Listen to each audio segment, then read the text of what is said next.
Will they arrive in Shanghai on time? Welcome to Literary Sound, your audiobook channel. You are listening to Around the World in 80 Days by Jules Verne, published in 1872. Sit back, close your eyes, and embark with me on this literary journey.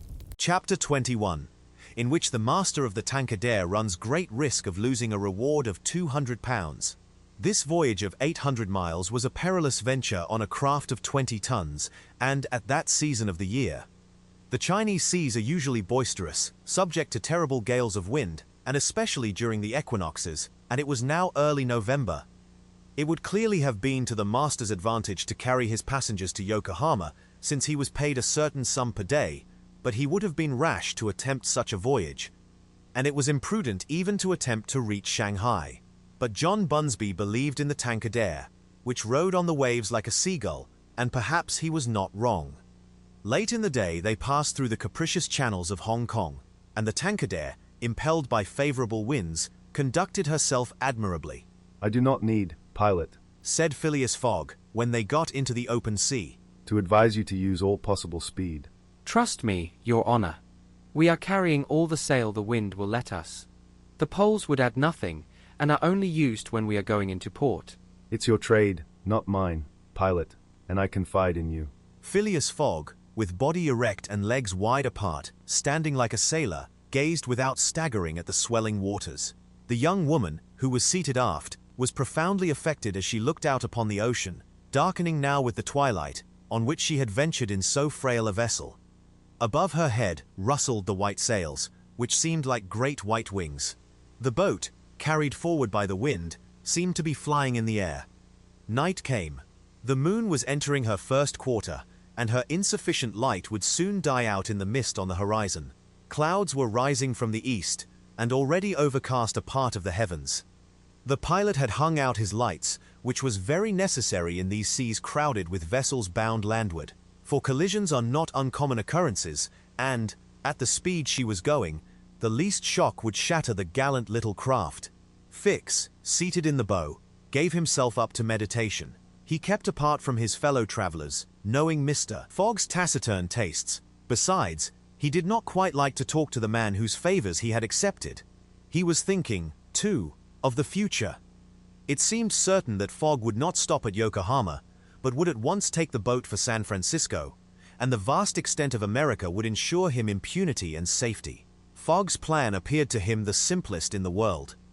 Instead of sailing directly from England to the United States, like a common villain, he had traversed 3/4 of the globe, so as to gain the American continent more surely, and there, after throwing the police off his track, he would quietly enjoy himself with the fortune stolen from the bank. But, once in the United States, what should he, Fix, do? Should he abandon this man? No, a 100 times no. Until he had secured his extradition, he would not lose sight of him for an hour. It was his duty, and he would fulfill it to the end. At all events, there was one thing to be thankful for. Passepartout was not with his master, and it was above all important, after the confidences Fix had imparted to him, that the servant should never have speech with his master. Phileas Fogg was also thinking of Passepartout, who had so strangely disappeared. Looking at the matter from every point of view, it did not seem to him impossible that, by some mistake, the man might have embarked on the Carnatic at the last moment, and this was also Aouda's opinion, who regretted very much the loss of the worthy fellow to whom she owed so much. They might then find him at Yokohama, for, if the Carnatic was carrying him thither, it would be easy to ascertain if he had been on board. A brisk breeze arose about 10 o'clock, but, though it might have been prudent to take in a reef, the pilot, after carefully examining the heavens, let the craft remain rigged as before. The Tankadere bore sail admirably, as she drew a great deal of water, and everything was prepared for high speed in case of a gale. Mr. Fogg and Aouda descended into the cabin at midnight, having been already preceded by Fix, who had lain down on one of the cots. The pilot and crew remained on deck all night. At sunrise the next day, which was 8th November, the boat had made more than 100 miles. The log indicated a mean speed of between 8 and 9 miles. The Tankadere still carried all sail, and was accomplishing her greatest capacity of speed. If the wind held as it was, the chances would be in her favor. During the day she kept along the coast, where the currents were favorable, the coast, irregular in profile, and visible sometimes across the clearings, was at most 5 miles distant. The sea was less boisterous, since the wind came off land, a fortunate circumstance for the boat, which would suffer, owing to its small tonnage, by a heavy surge on the sea. The breeze subsided a little towards noon, and set in from the southwest. The pilot put up his poles, but took them down again within 2 hours, as the wind freshened up anew. Mr. Fogg and Aouda, happily unaffected by the roughness of the sea, ate with a good appetite, Fix being invited to share their repast, which he accepted with secret chagrin.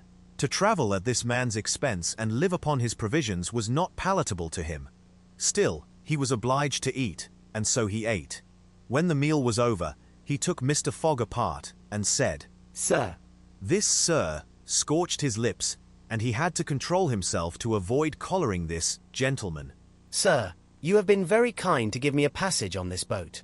But, though my means will not admit of my expending them as freely as you, I must ask to pay my share." Let us not speak of that, sir. Replied Mr. Fogg. "But, if I insist—" No, sir. Repeated Mr. Fogg, in a tone which did not admit of a reply. This enters into my general expenses. Fix, as he bowed, had a stifled feeling, and, going forward, where he ensconced himself, did not open his mouth for the rest of the day. Meanwhile they were progressing famously, and John Bunsby was in high hope. He several times assured Mr. Fogg that they would reach Shanghai in time, to which that gentleman responded that he counted upon it. The crew set to work in good earnest, inspired by the reward to be gained. There was not a sheet which was not tightened, not a sail which was not vigorously hoisted, not a lurch could be charged to the man at the helm. They worked as desperately as if they were contesting in a royal yacht regatta. By evening, the log showed that 220 miles had been accomplished from Hong Kong, and Mr. Fogg might hope that he would be able to reach Yokohama without recording any delay in his journal, in which case, the many misadventures which had overtaken him since he left London would not seriously affect his journey. The Tankadere entered the Straits of Fokien, which separate the island of Formosa from the Chinese coast, in the small hours of the night, and crossed the Tropic of Cancer. The sea was very rough in the straits, full of eddies formed by the countercurrents, and the chopping waves broke her course, whilst it became very difficult to stand on deck. At daybreak, the wind began to blow hard again, and the heavens seemed to predict a gale. The barometer announced a speedy change, the mercury rising and falling capriciously. The sea also, in the southeast, raised long surges which indicated a tempest. The sun had set the evening before in a red mist, in the midst of the phosphorescent scintillations of the ocean. John Bunsby long examined the threatening aspect of the heavens, muttering indistinctly between his teeth. At last he said in a low voice to Mr. Fogg, "Shall I speak out to your honor?" Of course. "Well, we are going to have a squall." Is the wind north or south? Asked Mr. Fogg quietly. "South. Look, a typhoon is coming up." Glad it's a typhoon from the south, for it will carry us forward. "Oh, if you take it that way," said John Bunsby. "I've nothing more to say." John Bunsby's suspicions were confirmed. At a less advanced season of the year, the typhoon, according to a famous meteorologist, would have passed away like a luminous cascade of electric flame, but in the winter equinox it was to be feared that it would burst upon them with great violence. The pilot took his precautions in advance. He reefed all sail, the polemasts were dispensed with, all hands went forward to the bows. A single triangular sail, of strong canvas, was hoisted as a storm jib, so as to hold the wind from behind. Then they waited. John Bunsby had requested his passengers to go below, but this imprisonment in so narrow a space, with little air, and the boat bouncing in the gale, was far from pleasant. Neither Mr. Fogg, Fix, nor Aouda consented to leave the deck. The storm of rain and wind descended upon them towards 8 o'clock. With but its bit of sail, the Tankadere was lifted like a feather by a wind, an idea of whose violence can scarcely be given. To compare her speed to 4 times that of a locomotive going on full steam would be below the truth. The boat scudded thus northward during the whole day, borne on by monstrous waves, preserving always, fortunately, a speed equal to theirs. 20 times she seemed almost to be submerged by these mountains of water which rose behind her, but the adroit management of the pilot saved her. The passengers were often bathed in spray, but they submitted to it philosophically. Fix cursed it, no doubt, but Aouda, with her eyes fastened upon her protector, whose coolness amazed her, showed herself worthy of him, and bravely weathered the storm. As for Phileas Fogg, it seemed just as if the typhoon were a part of his program. Up to this time, the Tankadere had always held her course to the north, but towards evening the wind, veering 3/4, bore down from the northwest. The boat, now lying in the trough of the waves, shook and rolled terribly. The sea struck her with fearful violence. At night, the tempest increased in violence. John Bunsby saw the approach of darkness, the rising of the storm with dark misgivings. He thought a while, and then asked his crew if it was not time to slacken speed. After a consultation, he approached Mr. Fogg, and said, "I think, Your Honor, that we should do well to make for one of the ports on the coast." I think so too. "Ah!" said the pilot. "But which one?" I know of but one. Returned Mr. Fogg tranquilly. "And that is?" Shanghai. The pilot, at first, did not seem to comprehend. He could scarcely realize so much determination and tenacity. Then he cried, "Well, yes. Your Honor is right. To Shanghai." So the Tankadere kept steadily on her northward track. The night was really terrible. It would be a miracle if the craft did not founder. Twice it could have been all over with her if the crew had not been constantly on the watch. Aouda was exhausted, but did not utter a complaint. More than once Mr. Fogg rushed to protect her from the violence of the waves. Day reappeared. The tempest still raged with undiminished fury, but the wind now returned to the southeast. It was a favorable change, and the Tankadere again bounded forward on this mountainous sea, though the waves crossed each other, and imparted shocks and countershocks which would have crushed a craft less solidly built. From time to time the coast was visible through the broken mist, but no vessel was in sight. The Tankadere was alone upon the sea. There were some signs of a calm at noon, and these became more distinct as the sun descended toward the horizon. The tempest had been as brief as terrific. The passengers, thoroughly exhausted, could now eat a little and take some repose. The night was comparatively quiet. Some of the sails were again hoisted, and the speed of the boat was very good. The next morning at dawn they espied the coast, and John Bunsby was able to assert that they were not 100 miles from Shanghai, 100 miles, and only 1 day to traverse them.